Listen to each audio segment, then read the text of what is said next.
Robert Wilson was a typical representative of the golden youth, with his good apartments, expensive car, fashionable haircut and branded outfit. But every time he came to work, there was a complete transformation into an ordinary man, and from all of the above remained only a haircut, and that was often hidden under a doctor's hat. Robert Wilson was the head of the children's department at a large, multi-speciality hospital. His choice of profession came as a shock to his wealthy parents. Given his not-so-calm and exemplary youth, they found his decision rather strange. Nevertheless, they reasoned it was acceptable. For a year, they observed Robert diligently studying his textbooks. They were expecting him to lose interest in difficult studying quickly, but Robert proved them wrong. He successfully completed the first course and went on vacation to visit his uncle abroad. When he returned, his eyes were shining with excitement. "Dad, you can't imagine the level of medicine there. My uncle arranged it, and I spent a few days in the children's ward. It was incredible. Someday I aspire to become a super doctor just like them." Robert's parents exchanged surprising glances once again. Could a person change so drastically in a single moment? Mr. Wilson spoke up, making a promise. "If you make it through the second year, I'll send you to study abroad. You deserve the best education, sonny." And he had to keep his word and send his son to medical school abroad. Robert returned with a diploma, 1,000 ideas, and a burning desire to cure all of the children in the world. During a celebratory dinner, where several potential brides were invited, under the pretense of being the family friends, children, Mr. Wilson said to his son, "Robert, I respect your choice, and I am thrilled that a doctor has joined our family. However, you must understand that working in a state hospital is not the best way for you." Robert, who was busy talking to one of the girls, stared at his father with interest. "It's really interesting to hear. Why is that?" "Well, firstly, you won't earn much there. Secondly, why bother with all those children? They come from all sorts of dysfunctional families. Any normal parent would take their child to a regular hospital." Robert grinned and replied, "Dad, I want to work in an ordinary hospital. Firstly, it allows for diverse professional development. Secondly, the children are not to blame for their parents' circumstances." For the first time, Mr. Wilson did not insist on his own opinion, and Robert chuckled as he watched the interest fade from the eyes of the invited girls. For nearly 2 years, Robert dedicated himself to his work. He was on the front line, mainly in the emergency room, where he encountered a multitude of children with various conditions. The head doctor of the hospital once told him, "Until you learn not to let hurt overwhelm you, you will not become a good doctor. A doctor must have a clear mind to make accurate diagnoses." Robert now understood the wisdom in those words. Initially, he would feel like crying every time a seriously ill child was brought in. However, he managed to gather himself, realizing that he needed to provide the necessary care and treatment. While he still felt pain, he never let his emotions hinder his work. And 3 months ago, he received a summons from the chief doctor. "Please have a seat, Dr. Wilson." Robert sat down, aware that the head doctor was known for being fair but rather strict. It was not uncommon for someone who entered his office expecting praise to leave without a job. Robert tried to recall any mistakes he might have made, but nothing came to mind.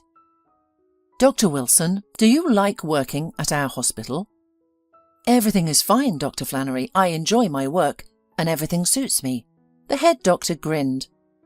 "You're the first person I've heard say that recently. Usually everyone has complaints. Some are unhappy with their paycheck, others with their schedule." "I have no complaints." "I have heard about your achievements and your willingness to take on extra duties. It has been very impressive. You know, when I hired you, I was certain you wouldn't last a month. I even made a bet with one of the supervisors, and I lost. And now I have a problem. Your department head is retiring, and we need someone who can not only manage the department, but also be an exceptional doctor. I have carefully considered all the candidates, and I am convinced that no one but you are suitable for this role." To be honest, Robert felt a bit overwhelmed. Becoming the head of the department at the age of 30 was an unexpected honour. However, he didn't consider himself the best among his colleagues. There were doctors who performed better than him and had more experience.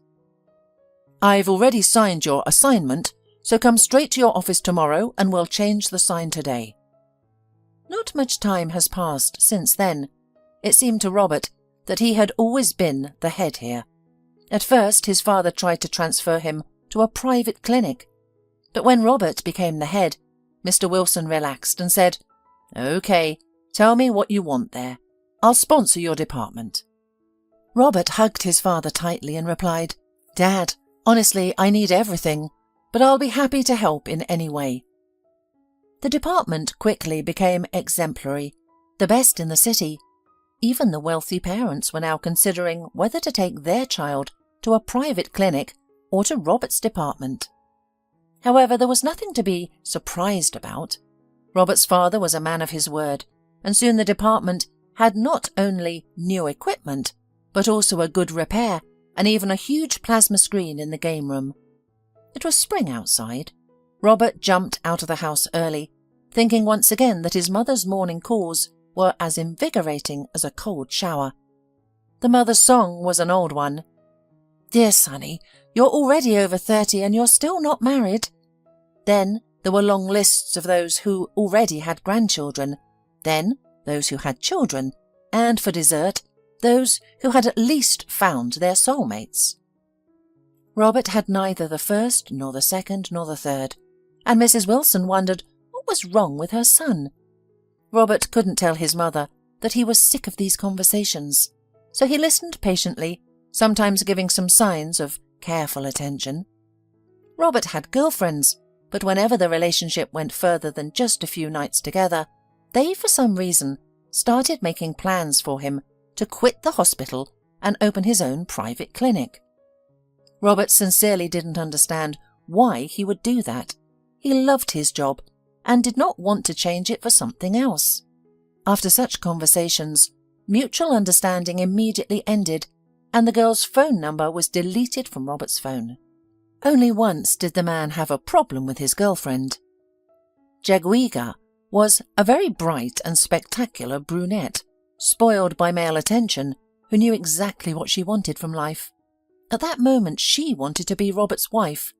When he realized that Jagwiga was slowly but surely moving her things into his place, he immediately broke up with her. But the girl did not calm down. Robert never realized when she managed to make spare keys, but a week later when he came home, he found Jagwiga meeting him completely undressed. Robert was furious. He was going to watch a soccer game on TV in the evening, but instead he had to get rid of this annoying woman and change the lock on the front door.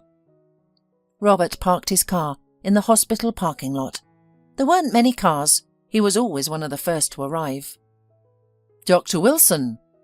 Robert heard a voice behind him and turned around. Not far from the car stood the head doctor. "I see you're an early bird and like to come early?" Robert really preferred to come in advance. Before going on rounds, he always asked the nurses what happened during the night, which of the children did not sleep well, who ate badly for dinner, who cried and asked for their mother. The nurses in his department were wonderful, and if there were anyone who was not interested in how the child slept at night, they immediately left his department. "Good morning, Dr. Flannery. The early bird catches the worm," Robert laughed. "Yeah, I know. By the way, God himself sent you to me. I have a request for you. Yesterday my friend called me and asked me to help his niece. She came from some backwoods and has been studying to be a doctor for 4 years, and, as you understand, she's a pediatrician. The friend says that the girl is intelligent, studies seriously, not just for show, and she really wants to be independent. Her uncle tries to help her financially, of course, but she refuses any assistance. The only thing she asked her uncle to do during this time is to find her a part-time job somewhere. until the end of the school year on weekends, but also during the summer on any schedule. I thought maybe you could find a place for her in your department." "Dr. Flannery, you know that my department is filled with young nurses. Spring has started, everyone wants time off, and there's no one to replace them. Send that niece to me and we'll talk. I think it'll work out." "Thank you so much for that. This friend is very dear to me. We've been friends since we were kids. I can't say no to him. It's my solemn duty to help." "Don't worry. If this girl is responsible for her work, then I will be happy to take her in." Robert walked around his department, peering into the wards of those who had just been admitted just yesterday. He comforted a whimpering girl who was there for the third time and still couldn't get used to being without her mother. Then he returned to his office to prepare for his rounds. Almost immediately there was a knock on the door. "Yes, come in." A marvellous creature appeared in the office, as he could not find any other words to describe. A petite girl entered, but that wasn't the main thing. She had fiery braided hair, and with her bright green eyes and plump, tantalizing lips, she was simply stunning. "Hello, Dr. Flannery spoke about me with you," the girl said, blushing deeply. Robert looked at her with surprised eyes, and he even momentarily forgot what to say. After coughing a couple of times to gather his thoughts, he finally spoke. Yeah, we spoke to him this morning. I didn't realize you were so quick." The girl smiled, revealing a row of white teeth for a moment. "I live not far from here." Robert felt like tapping himself on the forehead. What an idiot. He knew that the girl lived in a dormitory of the medical school, and it was just a few buildings away from the hospital. Robert glanced at his watch. "Well, I have rounds now. If you'd like, you can come with me, and then we can talk about work." "Oh, I'd love to." "What's your name?" Robert asked with a smile as he watched the girl retrieve a robe from her bag and begin buttoning it up. She paused, raised her head, and suddenly burst into laughter. "Oh, I'm sorry. I always forget to introduce myself. My name is Charlotte." "And my name is Dr. Robert Wilson." He examined sick kids, gave orders, and talked to boys and girls. By the end of the rounds, Charlotte looked at him in complete admiration. When they returned to the office, the girl exhaled. "I will surely become as good a doctor as you." "Do you think I'm a good doctor?" "Of course. Do you think I asked to have a job at your department for nothing?" "No. 6 months ago, you treated a girl. She's our neighbour from the village. Her parents suffered so much because of her weak health. She came to you with one disease, but you noticed the real problem. She's so active now. When my mother calls me, she tells me that the girl's mum's really shocked now. They were used to her hardly being able to get up, and she was apathetic about everything." "You're talking about Claire, aren't you?" Robert remembered this girl who had suffered because of her parents' lack of brains. For some reason, they decided that the child should drink all sorts of herbs, thinking they contained necessary vitamins, and for several months they poisoned the child with infusions that her body couldn't bear. Robert rarely lost his temper, but his patience came to an end. He invited the parents into the office, closed the door tightly, and expressed his feelings. He not only scolded them, but also showed them the possible consequences of such vitamins for the child. He had certainly cured Claire, and it seemed that the parents were cured too, as the girl was feeling fine now. "Right, that's Claire.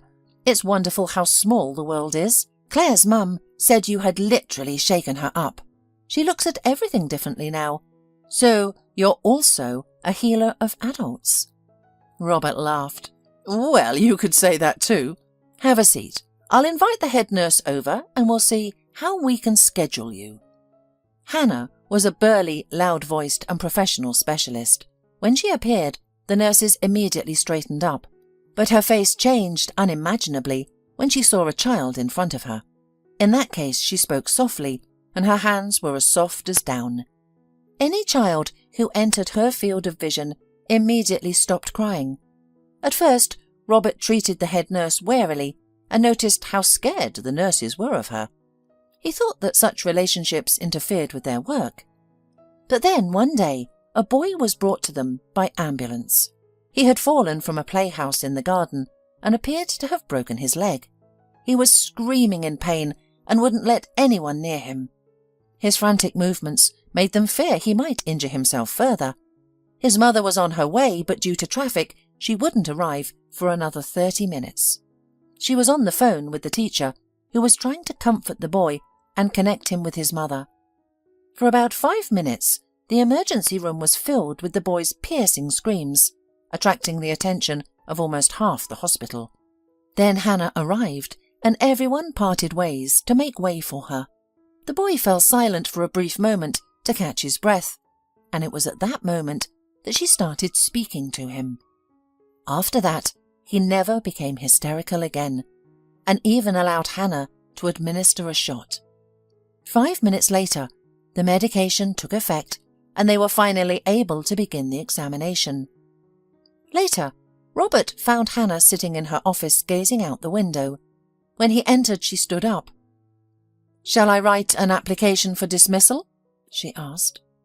Robert was taken aback at first, but then he realized that she simply understood everything, his thoughts, his dissatisfaction. Before approaching her, Robert glanced at her file. 15 years of working with children. That was quite impressive. "Hannah, I've come to ask for forgiveness. You are the best pediatric nurse, and I would be delighted if we could become friends." For the first time in their entire time working together, Robert saw tears glistening in Hannah's eyes. From that moment on, they became true friends. Gradually, Robert realized that Hannah's expertise extended beyond caring for children. She was a top specialist in her field, maintaining impeccable organization in both paperwork and medications. And now, when Hannah learned why Robert called her, she couldn't contain her excitement. "God heard my prayers. We really need one more nurse." She shifted her gaze to Charlotte. "And you, as I understand it, want to work for us. Can you tell us a little about yourself?" Charlotte shook her head. "My name is Charlotte. I'm in medical school now, and I want to get some experience in my favourite field. That's why I'm here. My priority is to become a doctor, and that's it." Robert looked at her in surprise. She spoke just like him, a dedicated bachelor and a doctor to the core. Charlotte got to work, and Hannah faithfully reported on the new nurse's progress. At first, Robert didn't understand why, but then he realized that the head nurse believed Charlotte to be his protégée. So he decided to clear things up at once and entered her room. "Hannah, am I interrupting you?" "No, Dr. Wilson, come in." "If you offer me tea or coffee, I would be deeply grateful." The woman smiled and asked, "Do you mind cocoa? It's the only thing I drink.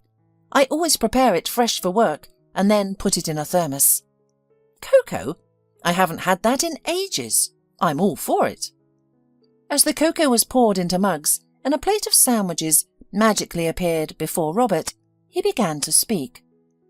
"Hannah, I believe that there has been a misunderstanding between us. Charlotte has nothing to do with me. She is the niece of a friend of the chief physician, so you may not report all her actions to me. She's all yours. You can discipline her or praise her without any doubt." "Dr. Wilson, oh, come on. Did you truly think there was something happening in our department that I didn't know about? Of course, I'm aware of Charlotte's background, how she came from the village to our city and how determined she is. I can say to you even more. I see that you like her." "What? Charlotte? Me? No, Hannah, you're mistaken. She is totally not in my taste." Hannah laughed again. "So, Dr. Wilson, it seems you don't even know your own preferences. Thin and tall girls are in fashion. So, you think you like them? It's like shoes, you know. You always love and wear what's in fashion, but at home, it's a great pleasure to put on your favourite slippers."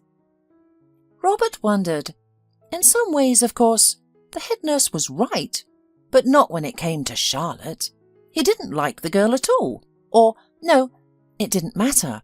She wasn't his type, and that was that. But Hannah probably jinxed them. No other way.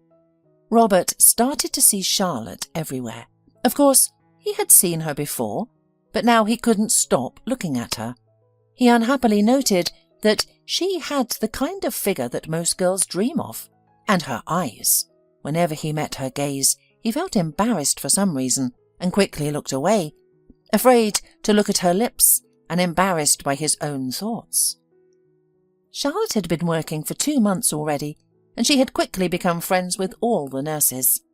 Robert had never heard Hannah raise her voice at Charlotte. He knew very well that even the chief physician was afraid of the head nurse, so it wasn't just because the girl was recommended by him.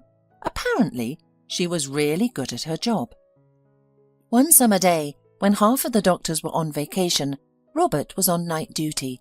He happened to be paired with Charlotte. He couldn't tell whether he was happy or sad, but one thing was certain: he wouldn't be able to sleep tonight. After the evening rounds, Charlotte came running to him. "Dr. Wilson, you're needed in the waiting room. There's a girl in critical condition." He immediately followed her. In the emergency room, there was a girl who looked unnaturally pale. Not only was she constantly crying, but she was also vomiting. Her mother was by her side, talking non-stop. "What a girl! She is always causing trouble, never paying attention, always up to something." The girl looked at her mother with teary eyes. "That's not true. I didn't do anything. It's—" The woman pushed her away. "Shut up, you miserable girl. You're nothing but trouble." It was the first time Robert had ever seen a child treated like that. Usually when a mother brought in her child, she would be more frightened than the child. And if it was something serious, more than once he had seen mothers faint right in the waiting room, unable to bear the shock. "Please, stop talking like this. You're making the child nervous." Robert said it firmly. The woman gave him a hateful look. "She ate some junk. Just wash her stomach and then we're going home."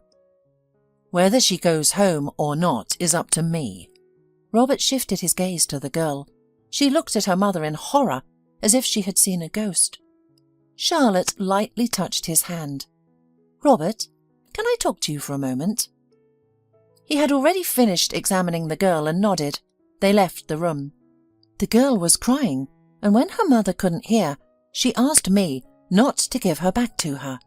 According to the paperwork, the woman is not her biological mother. She's a foster parent. There's a man waiting for them outside who doesn't look like a good person. Robert glanced out the window before returning to his office.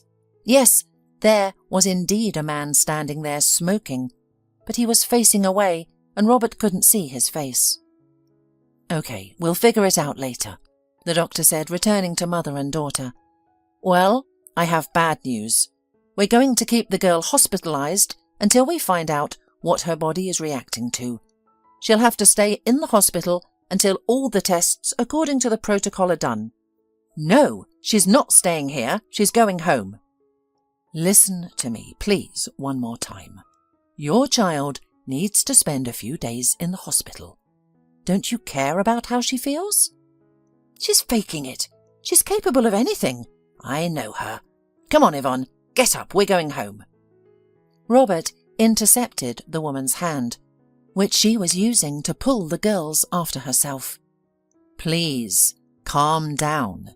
If you refuse treatment for the child, I'll have to involve the police and Child Protective Services. You don't want to leave her in a life-threatening condition, do you? You're her foster parents, if I'm not mistaken, right?" It seemed to Robert that the woman was about to throw punches at him, but she held back. As she was leaving the office, she hissed, "You'll regret this. I'll find a control for you." When she left, the girl looked at him and whispered, "Thank you," before bursting into tears. Robert turned to Charlotte. "Put her in a ward. Conduct all the necessary tests. I'll be there in half an hour." "All right, Dr. Wilson." Then Robert called the head doctor and informed him about the incidents. "You see, Dr. Flannery, I'm warning you. I have a feeling that this girl's mother will run to complain to higher authorities." "Thank you, Dr. Wilson. Don't worry, I can handle them. Do what you think is best." Robert filled out the paperwork.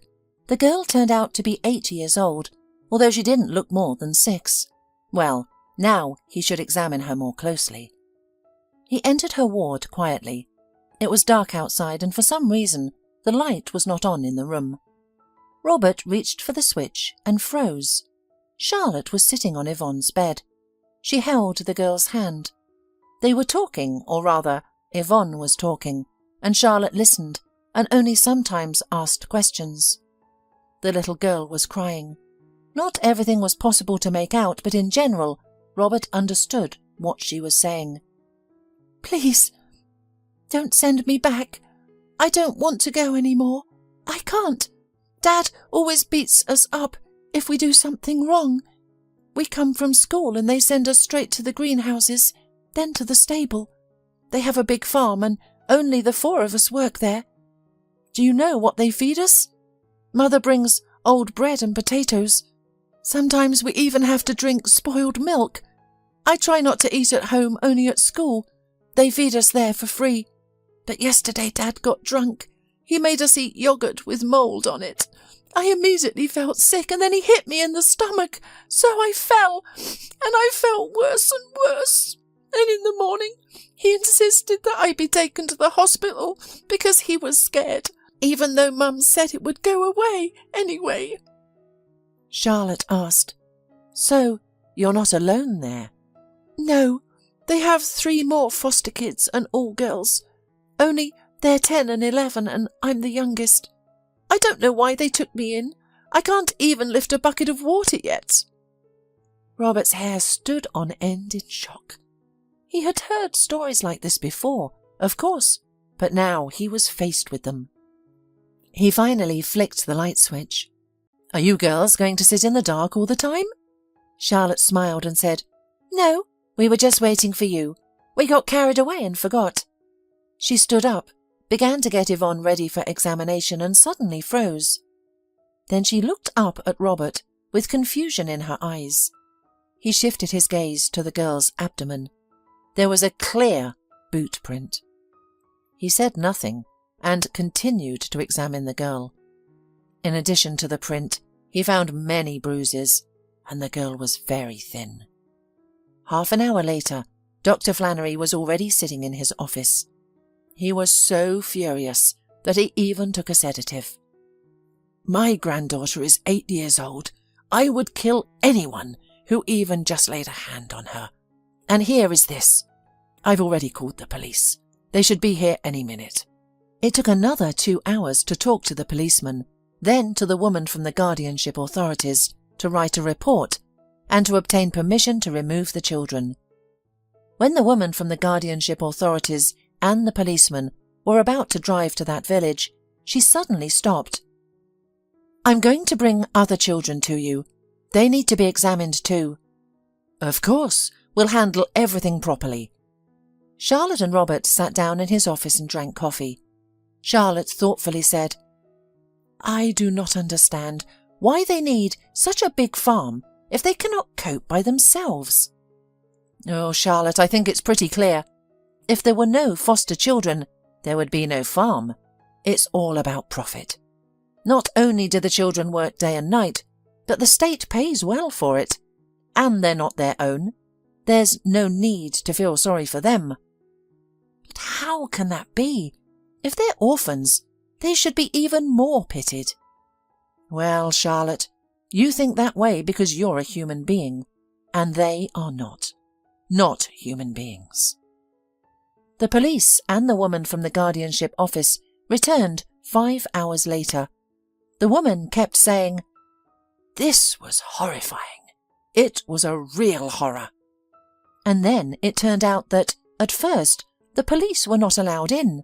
Then, when almost the whole village gathered at the gate, the head of the family, who had previously been convicted of crimes, started shooting back. Fortunately, he was disarmed with no casualties or injuries and is now at the station. It turns out that these are not the first foster children. 2 girls whom they took when they were older ran away from them as soon as they became adults. They have been tracked down, and they have also testified. It also came out that there was a man in the guardianship who was willing to give a child to anyone for money. Dr. Flannery often came to Robert to find out how his new patients felt and to inform him about the progress of the investigation. Charlotte was also included in their conversations, as she was a direct witness to what was happening. Lately, Charlotte had been spending all her spare time in Yvonne's ward. Robert even saw her a few times when she had a day off. Charlotte also bought plenty of books and a big stuffed hare for Yvonne. Robert stopped reassuring himself that he did not like Charlotte at all. He liked her so much that his breath was taken away. Recently, Charlotte came to his office and asked, "Dr. Wilson, will Yvonne be discharged soon?" "Well, I think next week." Charlotte sat down. "I need your help." Robert was honestly scared. "Charlotte, is something wrong?" "I don't even know how to tell you. You see, I can't leave Yvonne, I just can't. You can't imagine how good and smart she is. Well, I want to adopt her, but I found out that I don't have my own place to live, and most importantly, I don't have a husband. I wanted to ask, maybe you have more experience? What should I do? Is there a website where I can find a pretend husband? I really don't know what to do." Charlotte started crying, and Robert looked at her, and he couldn't understand how he hadn't noticed before what a big heart she had. The man sat down next to her. "Charlotte, let's go to a restaurant after work. We need to distract ourselves, and then the solution will come to us. You'll see." The young nurse looked at him in amazement and then nodded. "Okay, I agree." By the end of the evening, Robert realized one truth. He had completely fallen in love. The next day, he had the day off. He went to his parents' house in the morning because he needed someone to talk to, and of course, no one understood him better than his parents. His mum immediately started setting the table and kept hugging him all the time. "Robert, you've become such a man, and it's so long since you've visited us." His father looked at him with satisfaction. He would secretly call the chief doctor to talk to him and ask about his son's work. Dr. Flannery always said that they had never had a better specialist, so the father was proud of Robert, but he couldn't show it. When the family sat down at the table, Robert's father asked what was new at work, and Robert told him what had happened. Mrs. Wilson couldn't even eat. She was so upset. "We have to buy something for those girls, especially Yvonne. We have to do something about it, and Charlotte is such a smart girl. Father, can't you use your connections to help Charlotte adopt Yvonne?" But the father did not answer. He looked attentively at his son. "Robert, I take it that's not all you wanted to tell us?" "No, not everything, Dad, you're right. I love Charlotte and I want to propose to her. I know it's not customary in our circles, but it's my life, and I came today so that there won't be any misunderstandings between us later. I'm going to propose anyway." There was silence at the table for a while. It was always his father who made decisions in the house, so his mother looked at him. They lived in circles where their son's actions might not be understood, so she waited for his response. Finally, the man looked up and asked his wife, "Dear, why are you sitting? Please, bring Grandma's ring. How will he propose without it?" The mother quickly stood up and disappeared into the room. Robert knew that there was a special ring in their family, traditionally passed down to daughters or brides. He turned to his father and said, "Dad, thank you for understanding me." Robert rushed off to work, even though it wasn't his shift that day. He couldn't wait any longer. He ran down the corridor, surprising all the staff, and entered Yvonne's room. As he expected, Charlotte was there too, reading a book with a little girl. Both of them looked at him with surprise. Robert did not hear the door open behind him. Hannah came to ask what had happened. "Charlotte, will you marry me? I love you, and I promise to be a good father to Yvonne."